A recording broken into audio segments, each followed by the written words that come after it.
of the biggest challenges of working with couples is helping them understand, helping them gain self-awareness into why they have the relationship they have. One of those things, or one of those areas, is the blame game. When one partner acts in a way that is displeasing to the other automatically blames them, right? It's normal. I think everybody does that to a certain extent. Some people more than others because they're not able to practice self-awareness. What I'm going to talk to you about today, you could take a lot of ways because I'm going to ask you if you provoke your partner. The way I don't want you to take it is that if you're in an abusive situation, that it is your fault for provoking them. Abuse, no matter what, is a mental illness. It's a sickness, and you can't love it enough. You can't do therapy on it enough. You need to get out of the relationship. The person who is the abuser can go to a program. They can live in a program. Many of them need 12-step programs where they go every day, where they practice undoing the abusive tapes in their head that they learned as a small child. But in no way should you ever be able to provoke someone to hurt you or abuse you. And so this talking about provoking does not apply to that. This is the normal everyday stuff that we do to get the behavior that we blame our partner for.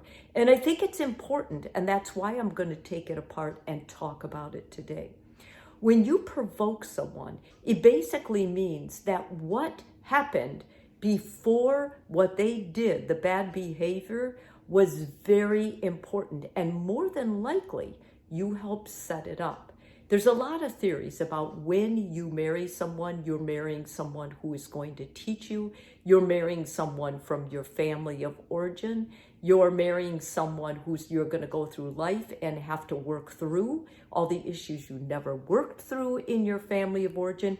And for the most part, I take bits and pieces from each theory in my practice because there's truth in each of them. They don't all apply all the time, but there's little threads of truth when I see a couple that I usually can help them become aware of so that they can undo what they're doing. I'm going to go through some very common provoking behaviors, and I want you to just watch this undefensively and ask yourself, do I do that? Because the more self-aware you are, the more you can turn it around. And by being self-aware, all I'm saying is when you remember the conflict, the fight, the moment you got really frustrated and maybe wanted to go for their jugular or wanted to say something that would be hurtful, that you thought about what you said and what you were responding to and where was the sensitivity or the hurt from your past that has not been healed yet. Because you need to be aware of those things and you do need to resolve those things. But for now, I'm just going for the awareness, okay? We'll work on that later.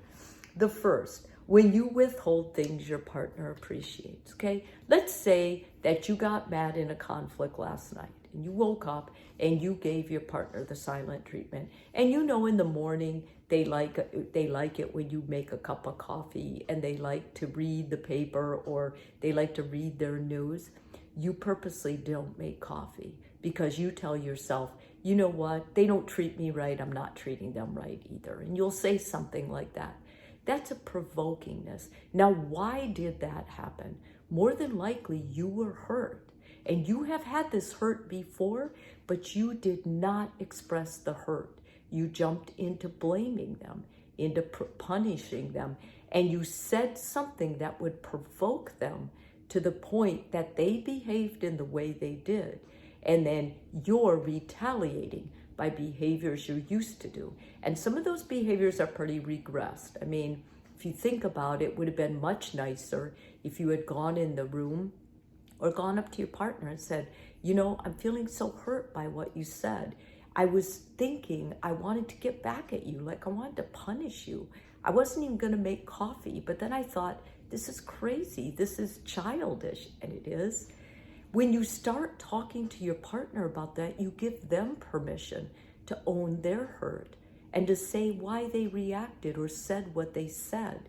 And this is how couples transform. This is how couples move into another level of understanding and deep compassion.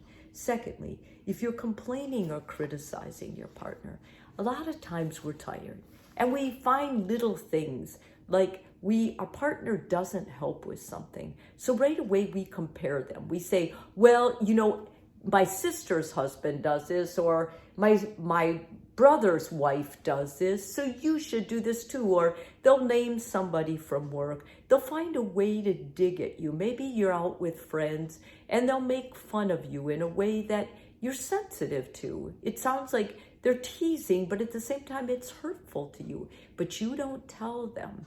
They're provoking you. And so what you do in response is you criticize them. You say, my partner criticizes me in open, or they say things to me about this. If that partner goes back and your partner hears about this and is able to be honest with you and says, you know what? When you criticize me, I feel bad about myself. Like, I feel like there's no way of pleasing you. If they're able to say that, and then you're able to own what they said or say what they said about you that hurt you, you guys are going to be doing almost compassion therapy on each other. But we don't. And so we're all just reacting to the pain we feel that our partner caused probably 2 or 3 arguments ago, or 2 or 3 days ago, that were unspoken. So we find little ways to provoke. The reason behind provoking many times is that you want a connection.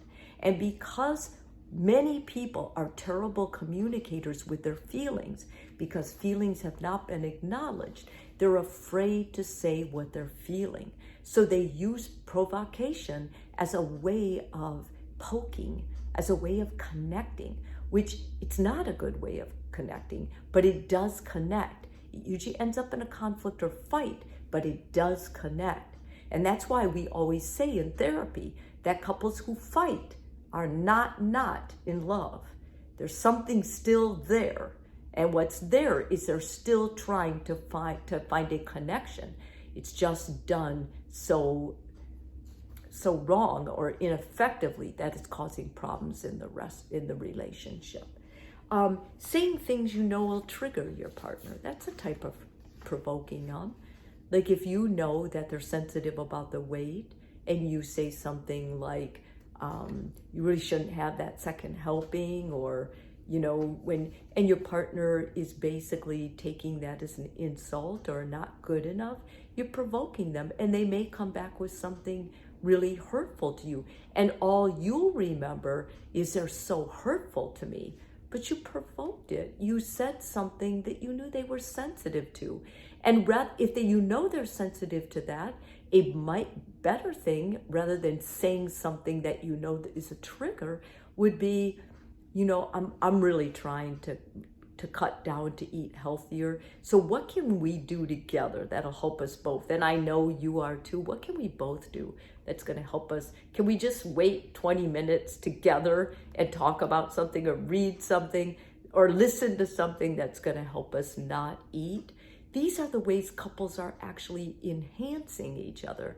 They're not provoking them. Basically, I've seen this happen so much. If you were raised in a way that was not healthy, let's say that when you were a child and let's say your parents really struggled with money, and you brought up anything about money, your dad would get livid, or your dad would just basically slam the table and get up and leave. Many times what we will do, even though as a child we were terrified of that, we hated that, we wished our mother or whoever said something about money wouldn't have, we basically, even though we wished that as a child, we will do that in our marriage. And that's right, we'll do it with our partner because it's unresolved. We were never able to go over to our father and say, When you do that, when I bring up a topic like money or something that you're sensitive to, it scares me. I don't like it, Dad. It scares me, and I feel like you don't love us.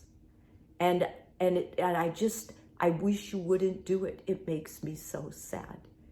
None of us grew up that way. The majority of us couldn't talk to our parents like that.